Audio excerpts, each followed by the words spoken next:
Hey everyone, this is Ross, and you found the best video on YouTube for gardening, hands down, because today I'm going to talk to you about growing fruit trees or any kind of edible plant in a container. So I want to just show you the process of how I plant fruit trees in containers, because this is the most important thing. And I want to talk about the soil, and I want to talk about just some tips and tricks that you guys might not know, even if you've been growing fruit trees or even vegetable crops in containers. You've been doing it for a while. And the most common question I get in relation to growing fruit trees in containers is, what fruit trees can I grow in containers? And the simple answer is pretty much everything. When you start getting into like really tropical fruits, they have a really vigorous root system, and they have a vigorous taproot, and it depends on how big the container is, but 90% of all fruits, most temperate fruits, most subtropical fruits can all be grown in containers.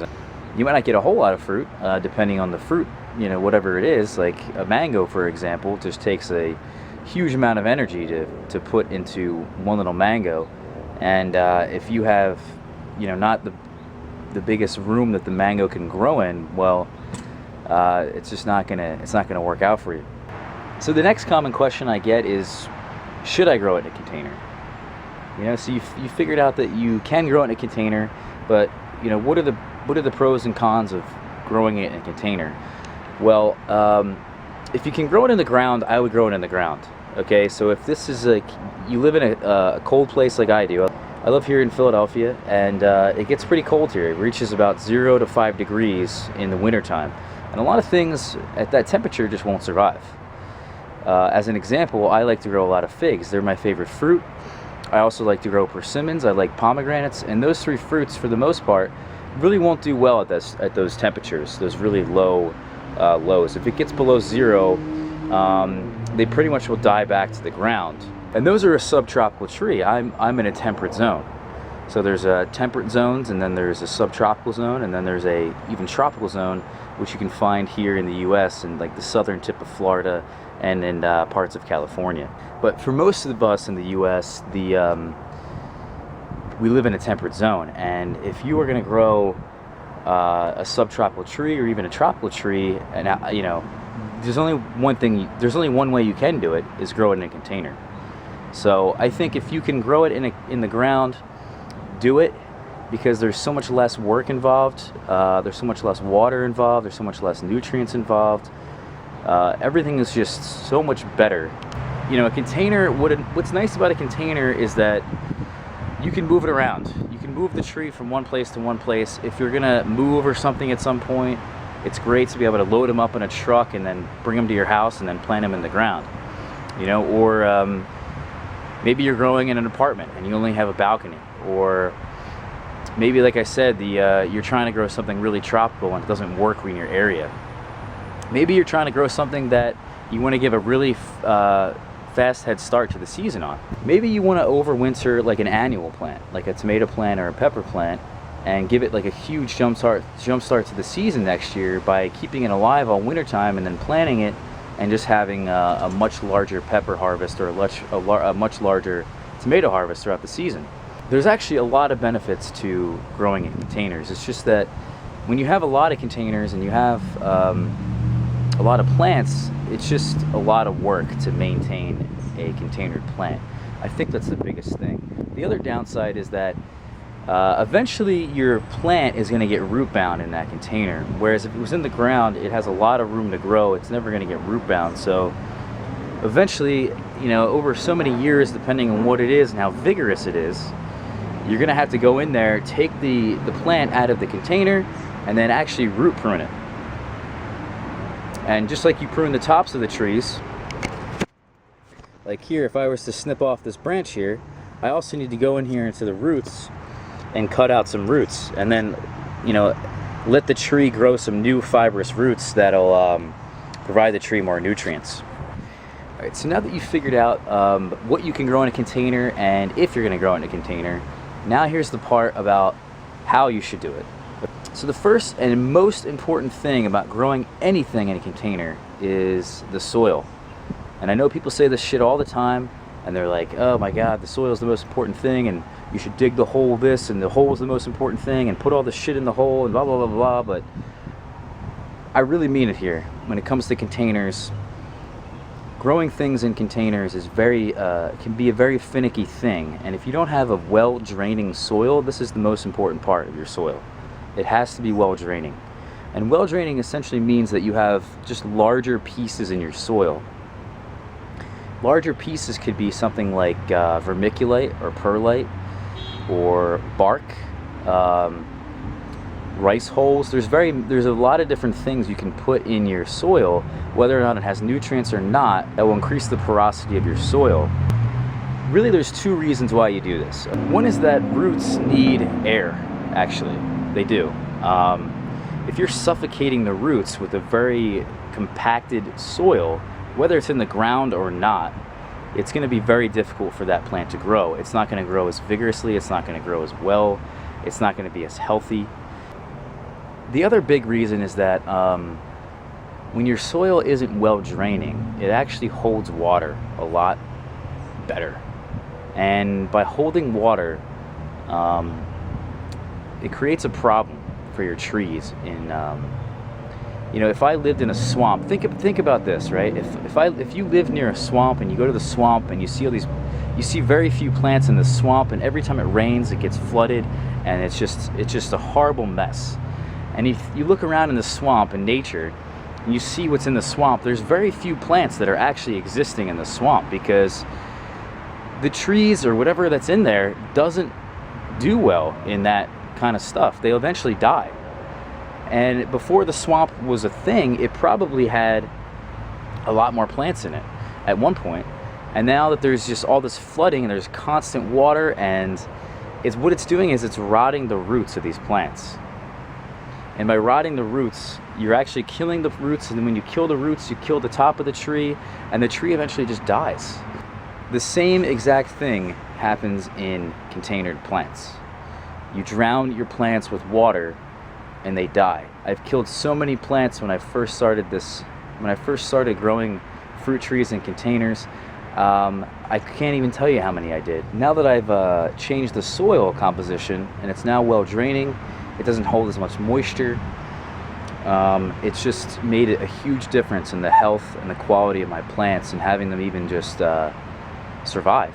If you look down here, you can see my soil, and you can kind of see what I mean by it being well draining just by looking at it. If I were to water this container right here, however long it would take for the water to come out of this container, that's kind of how you can evaluate how well draining it is. But my soil here, you can tell by looking at it, okay? There's not very many clumps. It doesn't clump up. It's very wet right now, but it doesn't clump. And if it does clump, it just breaks apart immediately. If you get really close, you'll see that there's these big pieces in here. Not these very fine particles, not too big, but somewhere in the middle here. What happens is water, when it's being watered in those containers, it goes right through this. The stuff that holds the moisture, like the compost, because my soil here is half compost and half pine bark. And anything that will hold the moisture, like peat moss or compost, as an example, like the compost I'm using here, that will hold the moisture. Whereas the bark provides some drainage for the water to pass through. The bark does hold a little bit of water, but nothing like the compost, because the compost is more of a fine particle. It's a fine mixture, The bark here, as an example, the bark eventually breaks down into the compost. Here's probably the biggest piece you can find in this mix. So it's really important to have something well draining and having like some big pieces. You don't want huge pieces, and you don't want mulch. You don't want to find mulch. Anything that has mulch in it, you don't want, because the mulch actually will suck the nitrogen out of the soil and steal it from your plants. Once you have something that's well draining, you then need to worry about the nutrients, because it doesn't matter how nutritious your soil is. you're eventually going to have to give it some fertilizer of some form. This is my potting bench. You can see, I mean, this is very helpful for potting up trees and whatnot. But anyway, you can see down here on the bench is that I have some nutrients and some fertilizer, and I have this is called rock phosphate, and there's 3 main nutrients that you need to worry about. They're called macronutrients. One is nitrogen, phosphorus, and potassium. NPK, okay? They all do a specific job, and you need to learn what they do. I also have things called micronutrients, and this is a product called ironite, which has basically all the micronutrients in it, for the most part. My fertilizer here, my Florican fertilizer that I got from a greenhouse supply store, it's very similar to Osmocote. If you've seen that in like very local stores, you'll find it at Home Depot. But this is a slow release fertilizer that contains not only the macronutrients but also the micronutrients. So I'm covering all my bases here. I have the macro and micro, I have the micro, and I have this over here. It's called rock phosphate. Is phosphorus, and the phosphorus helps with root development. And what I like to do is I like to put some soil in here at the level that I need it at. You know, so when I put this plant in the container, it should be level with the top. You see what I'm saying? So I've done that already. And then what I like to do is I like to put the micronutrients and the macronutrients in here, and I like to just mix it around. And then this way, this is more in contact with the roots. You can also put it on the top of the container. But I really like to have them at the bottom, especially the rock phosphate, because the rock phosphate has to actually be in contact with the roots. I'm really trying to make this a simple process. This soil that I use and all these micronutrients I use, I don't mix them. A lot of people will go out and they'll tell you that you need a crazy mix for your soil. There's a thing called a 5-1-1 mix, which is a great soil mix because this guy on Garden Web forums, and his name's Tapla, he thought of this mix, and it's basically just a very well draining mix. And he talks about in his posts on Garden Web about how, you know, everything should be well draining in a container. And here's the scientific reasons why, you know, it should be well draining. And then he tells you a soil mix. But the thing is, like, there isn't just one mix that you have to have for growing in containers. There's many different mixes you can create, and really just having something that's well draining is the key. And I was lucky here because I found something that really doesn't require a lot of effort. And this is why I use it, because this soil that I showed you here, the half compost, half pine bark, is already pre-mixed for me. And I get it in this bag here at a local nursery, and the brand is called Just Natural, and it's a natural and organic soil conditioner. Now, I would recommend getting a soil that's organic. Number one, I think that's the most important thing. Your fertilizer can be synthetic, that's up to you, but I think your soil itself should definitely be organic. And then it says soil conditioner. I think people are reading into a little bit too much of the marketing of these soils, because, you know, there's all kinds of different soils out there. There's compost, there's potting mixes, there's garden soil, there's raised bed soil, there's you know, there's a soil conditioner, there's all kinds of crazy shit. There's a cacti mix, it's just bullshit. It's absolute bullshit, and it's a marketing thing to get you to buy it. There's absolutely no difference except for how well draining it is. You know, something like a soil conditioner like I'm using is the most well draining. Then you got something like a potting mix, which is naturally well draining, but it's still not as well draining as it needs to be for a container. Then you have garden soil and raised bed soil, and, you know, all the kinds of mixes that are really not that well draining and really shouldn't go in a container. So I think if you're going to put something in a container, it needs to be a soil conditioner. If you're going to buy something like that, that's what you're trying to create. If you're going to do this on your own and you're going to create your own mix, you need to create a soil conditioner. Everything else is just a huge waste of time, because they all have the same nutrients. They all contain the same nutrients. It's just that one is more well draining or less well draining than the other one. So now that I put my soil in here, I need to put the tree into this pot. And right now it's actually kind of low on water.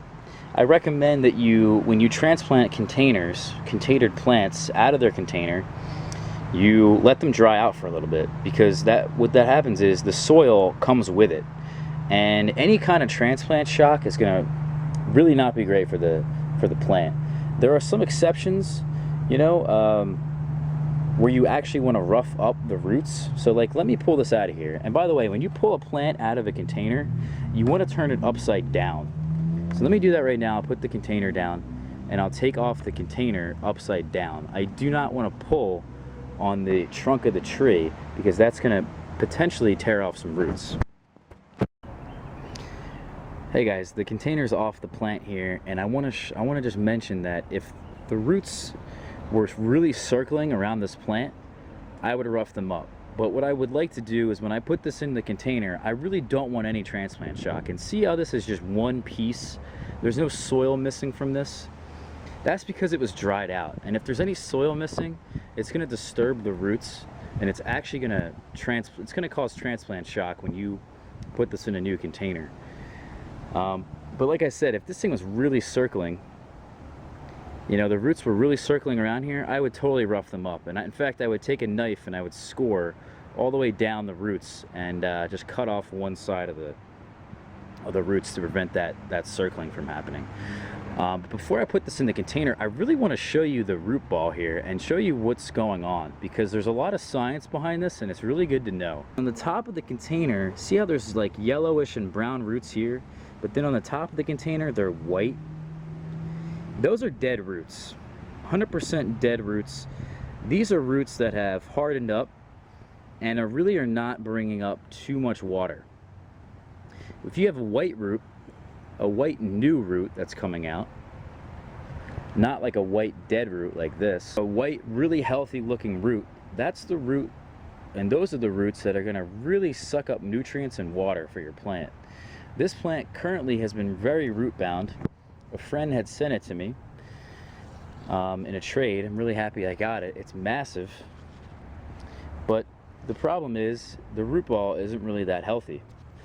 And that you can see here, the top of the root ball is completely dead for the most part. And you know why the top of this is completely dead? Because the container that it was in was not mulched. And the sun every day was just beating and beating and beating on these roots, and they didn't live. They didn't do so well. When you're growing things in a container, the other thing I should mention is that the sun really heats up these black pots. This is good, and it's also bad. It's good because if you want your trees to wake up earlier in the season, the sun hits this, it warms up the tree, it warms up the root ball, and then the tree sees that as it's time for spring, and the tree wakes up much earlier in the season. Versus if it was in the ground, the entire ground has to warm up for the tree to be like, oh, it's spring, I'm gonna wake up now, you know? So it's kind of good in that sense. But then when we're in the dead heat of the winter time and the sun's really shining, these containers warm up quick and they get extremely hot, and the root ball gets extremely hot, and that's really not good for the tree. In fact, the tree, the roots don't do well, as you can see, and the tree itself, some of them will actually go into a summer dormancy phase, where I've had trees sitting on my patio in these black pots with no mulch, and the trees, the root zone will stay extremely hot, and it'll actually stunt the growth for the entire summer.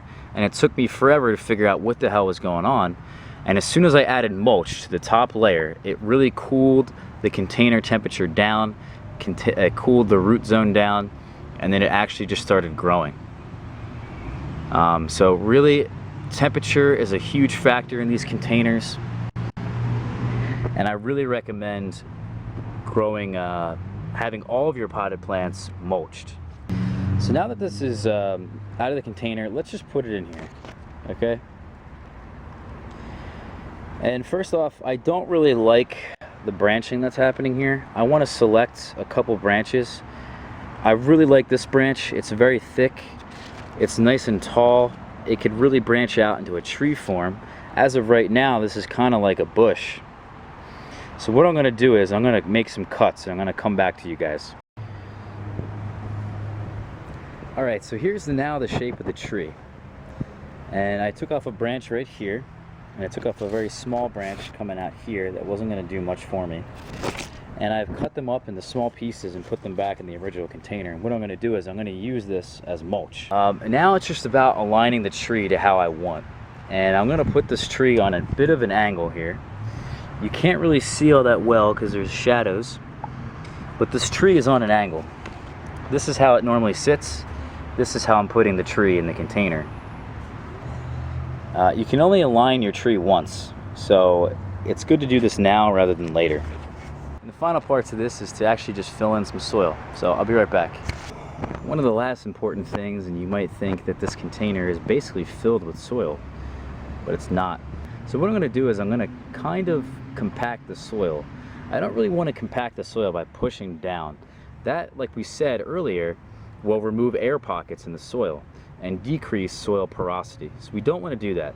What we want to do is actually take the container and bang it a little bit against a hard surface. So as you can see, I'm banging this slightly, and the soil is now filling in any gaps that there are.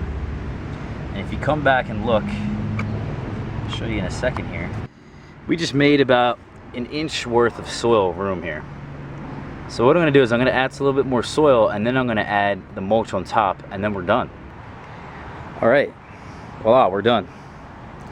And the only thing left to do now is to actually stake this tree and form these branches and stake them in the direction that I want. I think it's off to the left a little bit. I'm going to stake it off to the right, and I'll essentially have a tree here with two main scaffolds like this. And from there I'll form my branching and I'll be good to go. Something else I want to mention is that you're probably wondering why the hell I planted this tree so deep. Fig trees and lots of vegetables and some other types of trees, you can plant them as deep as you want. And what happens is you plant them deeply, and the moisture affects the trunk or the stem of the plant or whatever it is that you're doing here, and it actually will start to form roots. This is not recommended for a lot of different plants, but some that you can do this with, I totally recommend it because you're going to build a root system a lot quicker. Anyway guys, I think that's all I want to cover with this video. I really hope you enjoyed it because I know this was not very entertaining, but I do know that this was one of the most informational things you're going to find on YouTube when it comes to gardening. It took me years to figure all this out. If you look behind me over here on the patio, I have roughly about 300 or so containered plants. Like I said, you can pretty much fruit anything you want in a 5-gallon container. It just takes a little bit of patience and some good practice, and you're good to go. So thanks for watching guys, and happy growing.